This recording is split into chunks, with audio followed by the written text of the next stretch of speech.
Good morning students, welcome to Rawal public school. बच्चों, मैं आरती शर्मा आज आपको इस वीडियो के द्वारा हिंदी ग्रामर में काल पढ़ाने जा रही हूँ कि काल किसे कहते हैं और काल के कितने भेद होते हैं। तो आइए सबसे पहले हम काल या समय की परिभाषा जान लेते हैं। क्रिया के जिस रूप से कार्य होने का समय ज्ञात हो वह काल कहलाता है। काल के 3 भेद होते हैं। नंबर 1 भूतकाल, नंबर 2 वर्तमान काल और नंबर 3 भविष्यत काल। तो आइए सबसे पहले हम भूतकाल की बात करते हैं कि भूतकाल किसे कहते हैं। क्रिया के जिस रूप से बीते हुए समय में कार्य संपन्न होने का बोध हो वह भूतकाल कहलाता है। जैसे बच्चा गया है, बच्चा गया, बच्चा जा चुका था, ये सब भूतकाल की क्रियाएं हैं क्योंकि गया, गया है, जा चुका था क्रियाएं भूतकाल का बोध कराती हैं। भूतकाल के 6 भेद होते हैं। सामान्य भूतकाल, आसन भूतकाल, अपूर्ण भूतकाल, पूर्ण भूतकाल, संदिग्ध भूतकाल, हेतु मत भूतकाल। नंबर 1 सामान्य भूतकाल। क्रिया के जिस रूप से बीते हुए समय में कार्य के होने का बोध हो किंतु ठीक समय का ज्ञान न हो वहाँ सामान्य भूतकाल होता है। जैसे बच्चा गया, श्याम ने पत्र लिखा, कमल आया। नंबर 2 आसन भूतकाल। क्रिया के जिस रूप से अभी अभी निकट भूतकाल में क्रिया का होना प्रकट हुआ हो वहाँ आसन भूतकाल होता है। जैसे बच्चा आया है, श्याम ने पत्र लिखा है, कमल गया है। नंबर 3 अपूर्ण भूतकाल। क्रिया के जिस रूप से कार्य का होना बीते समय में प्रकट हो वहाँ पर पूरा होना प्रकट न हो वहाँ अपूर्ण भूत होता है। जैसे बच्चा आ रहा था, श्याम पत्र लिख रहा था, कमल जा रहा था। नंबर 4 पूर्ण भूतकाल। क्रिया के जिस रूप से यह ज्ञात हो कि कार्य समाप्त हुए बहुत समय बीत चुका है उसे पूर्ण भूतकाल कहते हैं। जैसे श्याम ने पत्र लिखा था, बच्चा आया था, कमल गया था। संदिग्ध भूतकाल। क्रिया के जिस रूप से भूतकाल का बोध हो किंतु कार्य के होने में संदेह हो वहाँ संदिग्ध भूतकाल होता है। जैसे बच्चा आया होगा, श्याम ने पत्र लिखा होगा, कमल गया होगा। नंबर 6 हेतु मत भूतकाल।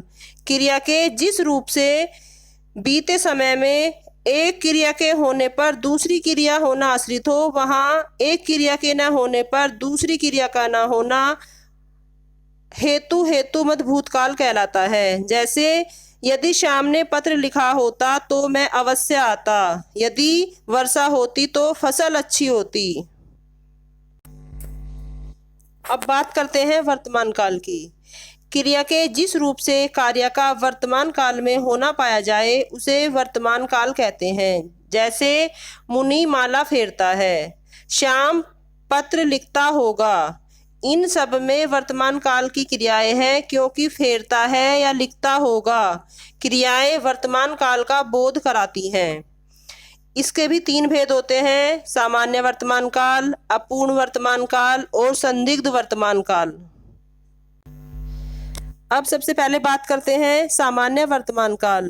क्रिया के जिस रूप से यह बोध होता है कि कार्य वर्तमान काल में सामान्य रूप से होता है वहाँ सामान्य वर्तमान काल होता है। जैसे बच्चा रोता है, श्याम पत्र लिखता है और कमल आता है। नंबर 2 अपूर्ण वर्तमान काल। क्रिया के जिस रूप से यह बोध होता है कि कार्य अभी ही चल रहा है, समाप्त नहीं हुआ है वहाँ अपूर्ण वर्तमान काल होता है। जैसे बच्चा रो रहा है, श्याम पत्र लिख रहा है, कमल आ रहा है। नंबर 3 संदिग्ध वर्तमान काल। क्रिया के जिस रूप से वर्तमान में कार्य के होने का संदेह का बोध हो वहाँ संदिग्ध वर्तमान काल होता है। जैसे अब बच्चा रोता होगा, श्याम इस समय पत्र लिखता होगा। नंबर 3, भविष्यत्काल। क्रिया के जिस रूप से यह ज्ञात हो कि कार्य भविष्य में होगा, यह भविष्यत्काल कहलाता है। जैसे श्याम पत्र लिखेगा, शायद आज संध्या को वह आए। इन दोनों में भविष्यत्काल की क्रियाएं हैं, क्योंकि लिखेगा और आए क्रियाएं हमें भविष्यत्काल का बोध कराती हैं। इसके निम्नलिखित 2 भेद हैं, सामान्य भविष्यत्काल और संभाव्य भविष्यत्काल। सामान्य भविष्यत्काल क्रिया के जिस रूप से कार्य के भविष्य में होने की संभावना हो या बोध हो, उसे सामान्य भविष्यत्काल कहते हैं। जैसे श्याम पत्र लिखेगा, हम घूमने जाएंगे। नंबर 2, संभाव्य भविष्यत्काल।